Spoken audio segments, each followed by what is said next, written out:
مدینہ یہ وہ عظیم شہر ہے کہ انسان تو انسان بے جان چیزیں بھی مدینہ منورہ سے محبت کرتی ہیں۔ اس بات کو ان دونوں روایتوں سے سمجھنے کی کوشش کرتے ہیں۔ تاریخ مدینہ میں ہے، ایک بزرگ فرماتے ہیں کہ میں مدینہ مکہ حج کے ارادے سے مکہ گیا، میں نے وہاں پر حج کیا۔ ہمارے ساتھ ایک نوجوان تھا، وہ بھی حج کے ارادے سے چلا۔ جب ہم حج کے ارکان سے فارغ ہوئے، اب ہم نے تیاری کی کہ ہم آپ علیہ السلام کے بارگاہ میں حاضری دیتے ہیں اور حضور کے روضے کی طرف ہم چل پڑے۔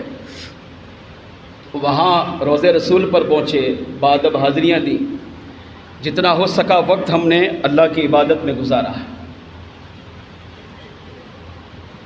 کہتے ہیں کہ پھر ہم نے جب واپسی کا ہم نے ارادہ کیا کہ چلے ہم اپنے وطن واپس جاتے ہیں، تو بعض دوستوں نے کہا جو قافلے میں تھے کہ ہم یہاں مدینے کے مقدس مقامات کی بھی حاضری دیتے ہیں۔ ہم چند افراد مل کر مقدس مقامات پہ گئے، وہاں حاضریاں دیں، اور ایک جگہ گئے تو پتھر ہمیں بہت اچھے لگے۔ وہ کہتے ہیں میں نے 7 پتھر وہاں سے اٹھائے اور ان کو اپنے ساتھ رکھ لیا کہ میں یہ پتھر اپنے ملک واپس لے کر جاؤں گا۔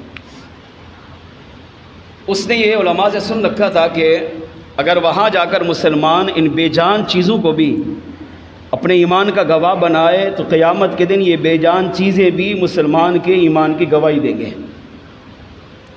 یہ پتھر، یہ حیوانات، جمادات چیزیں بھی اس کی گواہی دیں گے کہ ہاں یہ مسلمان تھا، سنی عاشق رسول تھا، مدینہ منورہ سے اس طرح محبت کرتا تھا۔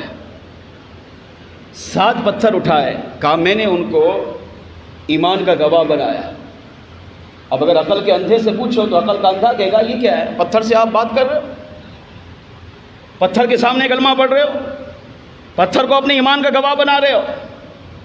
تو جب یہ طے ہے کہ کائنات میں جس جگہ بھی مسلمان رب کی عبادت کرے، یہ تو حدیثوں میں ہے، قیامت کے دن وہ جگہ اس بندے کے بارے میں اللہ کے بارگاہ میں گواہی دے گی، سفارش کرے گی۔ جیسے مسجد کا حصہ جہاں آپ نماز پڑھتے ہیں، سجدہ کرتے ہیں، یہ حصہ کہے گا اللہ اس کو بخش کیونکہ اس نے مجھے یہاں سجدہ کیا، اس جگہ تجھے سجدہ کیا، تیری عبادت کی ہے، یہ مسلمان تھا، مومن تھا۔ جب یہ بے جان چیزیں قیامت کے دن اللہ کی بارگاہ میں گواہی دیں گی تو کیا پتھر گواہی نہیں دے گا؟ پتھر بھی گواہی دے گا۔ اس نے کلمہ پڑھ، اس نے پتھروں کے سامنے، ان 7 پتھروں کے سامنے کلمہ پڑھا، اپنے ایمان کا گواہ بنایا۔ اسے پتھر اچھے لگے، کہتے ہیں میں پتھر اپنے ساتھ رکھ لیا، واپس آیا، اپنے ملک پہنچا۔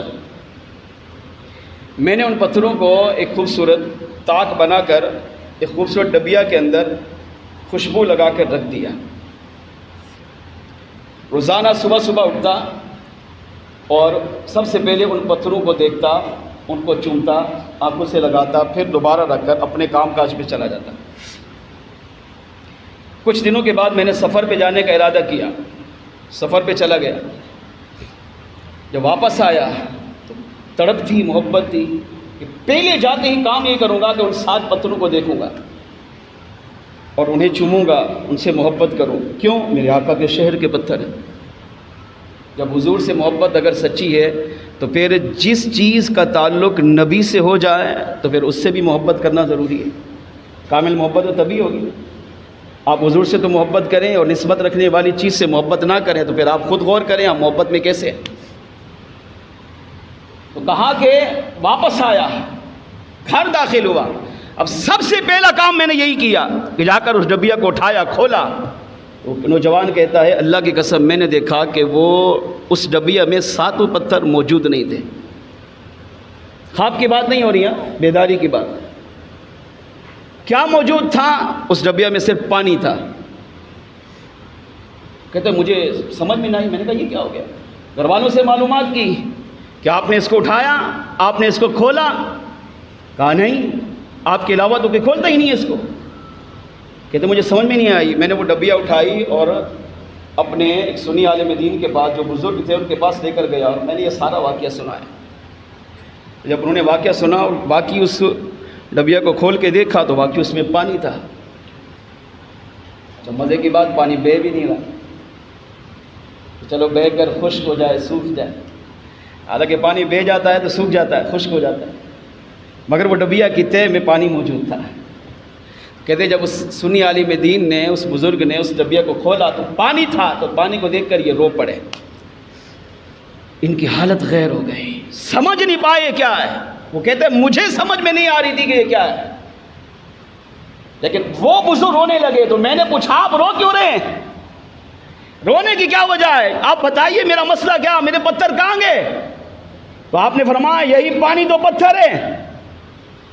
میں نے پوچھا کہ پتھر پانی کیسے بن گئے؟ پتھر تو سخت ہوتا ہے، یہ تو ٹوٹنے سے بھی نہیں ٹوٹتا، مگر اس کو بغیر ہاتھ لگائے یہ ٹوٹ کیسے گئے، اور اتنا ٹوٹے کہ پانی بن گیا۔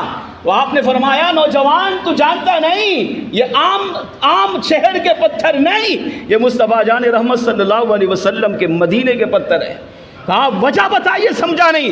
کہا تو مدینے کے پتھروں کو لے کر اپنے ملک واپس آیا ہے، اور ان پتھروں نے یہاں رو رو کر اپنی جان کی قربانی دی ہے۔ کہا یہ پتھر کیونکہ مدینے سے دور ہو گئے ہیں، اب اس وجہ سے یہ پتھر رو رو کر پانی بن گئے ہیں۔ یہ جو پانی ڈبیا میں دیکھ رہا ہے حقیقت میں پانی نہیں، ان پتھروں کے آنسو ہیں جو حضور علیہ الصلوۃ والسلام کی جدائی میں رو رو کر انہوں نے اپنے آپ کو قربان کر دیا ہے، جان ہی فنا کر دی۔ پتھروں نے رو رو کر اپنے آنسو بنا کر مصطفیٰ جان رحمت صلی اللہ علیہ وسلم پر قربان کر دیا۔ نوجوان کہتے ہیں جب میں نے اس مرد قلندر کی آواز سنی تو رونے لگا۔ میں نے کہا یہ تو میں نے بہت بڑی غلطی کی ہے، اب حل بتائیے کیا ہے؟ تو فرمانے لگے بیٹا حل یہ ہے کہ اسی پانی کو دوبارہ جا کر اسی جگہ بہاؤ جہاں سے تم نے پتھر اٹھائے تھے، ہو سکتا ہے کہ پھر یہ پتھر تجھے معاف کر دے، کیونکہ تو نے ان پتھروں کو یہاں لا کر مدینے سے دور کر دیا ہے۔ ایک بزرگ علی رحمہ فرماتے تاریخ مدینہ میں موجود، فرماتے میں حج کے ارادے سے گیا، حج کیا، عمرے کیے، واپس سرکار کی بارگاہ میں حاضر ہوا، یہاں تک کہ جس فلیٹ میں اوپر فلیٹ تھی میں وہاں رہتا تھا، کہتے کہ میں نے اس فلیٹ میں دیکھا ایک بلی ہے بڑی خوبصورت، مجھے بہت اچھی لگی۔ اب جب میں کھانا کھاتا اسے بھی ڈالتا، اسے بھی دانے کھلاتا، اسے جو کھاتا پہلے اسے کھلاتا۔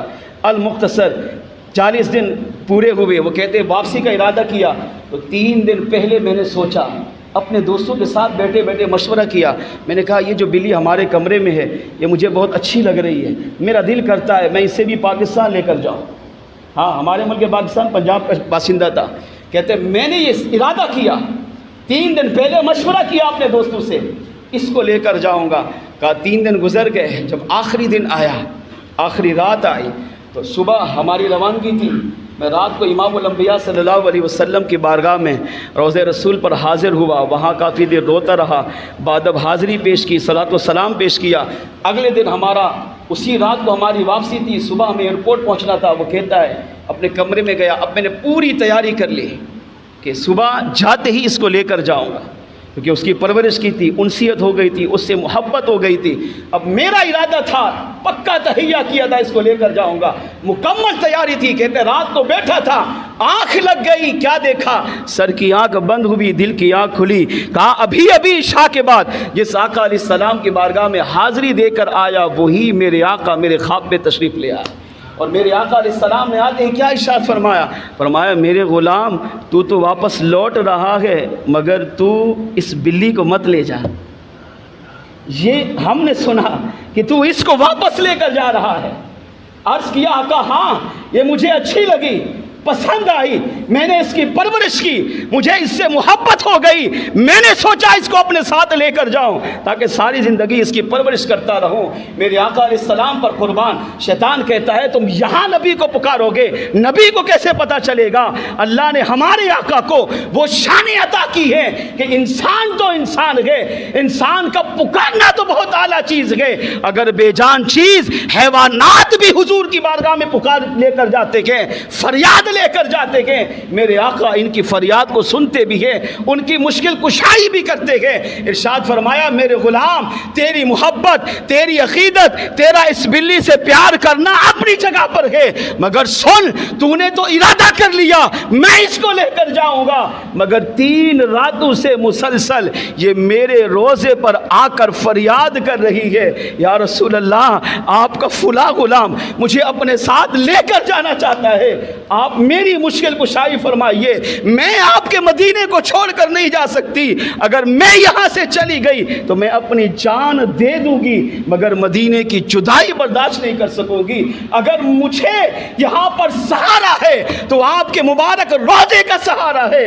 اگر یہ حاجی مجھے لے کر چلا گیا تو پھر میں آپ کے گنبد خضرا کا دیدار کیسے کروں گی؟ ارشاد فرمایا 3 راتوں سے مسلسل یہ میرے روزے پر آ کر کہہ رہی ہے، یا رسول اللہ آپ کا فلاں غلام مجھے لے کر جانا چاہتا ہے، میری مشکل کشائی فرمائیے۔ آقا علیہ السلام نے فرمایا اب میں امام الانبیاء تجھے حکم دیتا ہوں، تیری محبت و عقیدت اپنی جگہ مگر اس کو اپنے ساتھ مت لے کر جا، کیونکہ تو ہو سکتا ہے اس کی محبت کی جدائی برداشت کر لے، مگر یہ وہ جانور ہے جو مجھ سے اتنی محبت کرتا ہے کہ یہ میرے بغیر رہ نہیں پائے گی، یہ میرے گنبد کو دیکھے بغیر یہ جی نہیں پائے گی، لہٰذا میں حکم دیتا ہوں اس کو اپنے ساتھ مت لے کر جا۔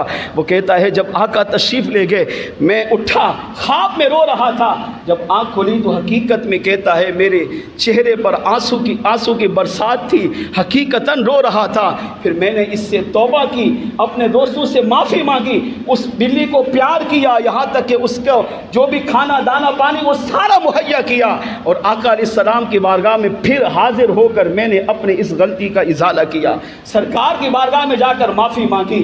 اس روایت کو نقل کرنے کے بعد علماء لکھتے ہیں مسلمان سوچ، اللہ نے تجھے وہ نبی عطا کیا ہے، تیرے نبی کو وہ شان عطا کی ہے کہ تیرا نبی وہ اتنی اعلیٰ منزل پر، اعلیٰ درجات پر فائز ہے کہ یہاں تک کہ انسان، حیوان، چرند، پرند، شجر، حجر، نباتات، کائنات کی کوئی بھی مخلوق ہو اگر حضور کی بارگاہ میں فریاد کرتی ہے، آقا علیہ السلام کی بارگاہ میں جا کر اپنی مشکل پیش کرتی ہے، میرے آقا علیہ السلام ان جانوروں کی بھی مدد کرتے ہیں، ان کی مشکل کشائی بھی کی کرتے ہیں، آقا علیہ السلام ان کی بھی مدد فرماتے ہیں۔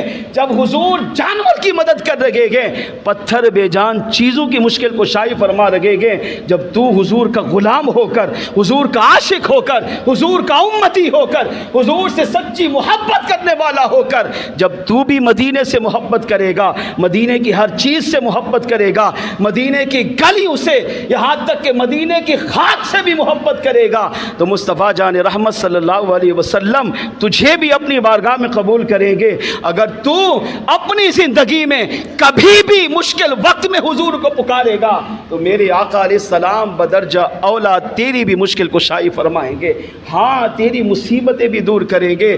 اگر تو چاہتا ہے کہ میں دنیا قبر آخرت میں کامیابی حاصل کر لوں تو یا تو اپنے آپ کو ایسا بنا کہ میرے آقا خواب میں تشریف لا کر تجھے اپنا دیدار عطا کر دے، اور اگر تو ایسا نہیں کر سکتا تو پھر دوسرا طریقہ یہ کہ اپنے دل میں مدینے کی محبت پیدا کر، پیار پیدا کر، مدینے کا عشق پیدا کر۔ جب محبت، پیار، لگن سچی ہوگی تو آقا علیہ السلام تجھے بھی مرنے سے پہلے اپنے روزے کی باادب حاضری عطا فرمائیں گے۔